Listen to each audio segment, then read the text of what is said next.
Developing a typographic system. Typography plays a big part of a brand's overall feeling. Typography choices can help to support a brand's story and style. As you can see, there are small but important differences between different font choices, even among those that seem the same. Study your font choices in detail and find out if there are characteristics that seem to echo the brand's style direction better. Sometimes it could be more involved than just picking out a serif or a sans serif typeface.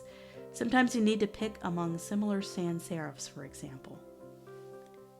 I want you to look at the differences between these 4 typefaces: Bodoni 72, Abril Fatface, Dido, Libre Baskerville. These are all serif typefaces. But if you take a look at the G, for example, you can see very small differences between the G. Let's go ahead and look at Abril and Bodoni. Abril has this really chunky, thick lines. It gives it a lot of confidence, and there's all these little tiny characteristics in it that are fun and playful. Bodoni is more traditional. It's got these nice thin closed counters on the top and the bottom of the G, and it looks really nice. There could even be differences between how the G is constructed. So for example, in Abril Fatface, you have this gap that's created between the tail on the bottom, and it's not really a closed counter. It's not completely closed. There's a little bit of a gap there. And that's the opposite is true for Dido. It has a complete closed circle at the bottom of the lowercase g. And for example, when you study the A's, you can see how the ball terminal on this type choice is really round, and the one on the other one is more kind of a teardrop look. So if you look at these little small details, it can make a big impact on the font choice that you decide to choose for your brand. You could be choosing 1, you could be choosing 2 or 3 different typefaces to use for your brand. So make sure you study each character and that you like the characteristics of all these little details and you feel like it matches the brand style. Also take a look at the T. There's a thickness to this T, and there's a thinness to the same exact lowercase t in a different typeface. You can also see different characteristics in the top of the T. This one creates a bowl shape, and this one creates kind of this really nice slope shape. So you can see total differences between these. A lot of different flares and characteristics are echoed in your type choices. By just studying the characters, you can really get a good idea of what type choice might work for you. Not only do type choices matter, there's also a psychology of typography.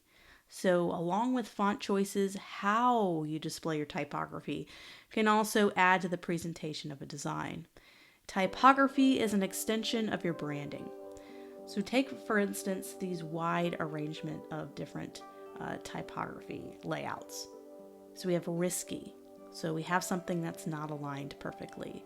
We have shy. It's kind of in the background. It has low contrast. We have romantic, which is playful with its lines.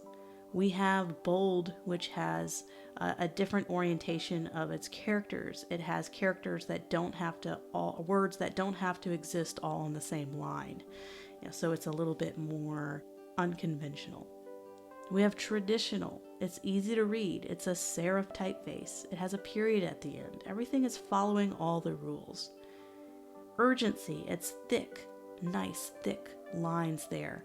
And there's a sense of urgency. Calm, lowercase, approachable, some spacing, nice spacing between each character. Nostalgic. So we have typefaces that bring up memories of certain decades. So if you think about Art Deco and some of the typefaces that could bring up memories of the 20s. Tired, lowercase, wide spacing between it. It feels dated, it feels tired. There's playful, with not a lot of spacing between the characters or maybe even overlapping characters. They play with each other and they interact with each other in really interesting ways. So let's do our typographic study. So this is a good example of Montserrat used. That is the main typeface that we chose during the logo design process. So what we need to determine is how does all of this come together. If we were to have a menu and it had all the same sized typography, it would look awful. There wouldn't be a sense of type hierarchy where one thing is more important than the other. There's an order, an elegance to all of this. So we need to determine what is the exact point size that we use for the largest heading, what is the point size we use for the next heading down, the body copy, and any kind of small print. And that's what we're going to determine by doing a typographic study and going ahead and getting a typographic system set up. So when we start to do everything, there's not going to be any question to what's the size of the main headline and the next subheading, what is the ratio or difference between sizes. And after all of this is established, creating everything will be so easy because there won't be any questions on how to set up the typography in the paragraphs.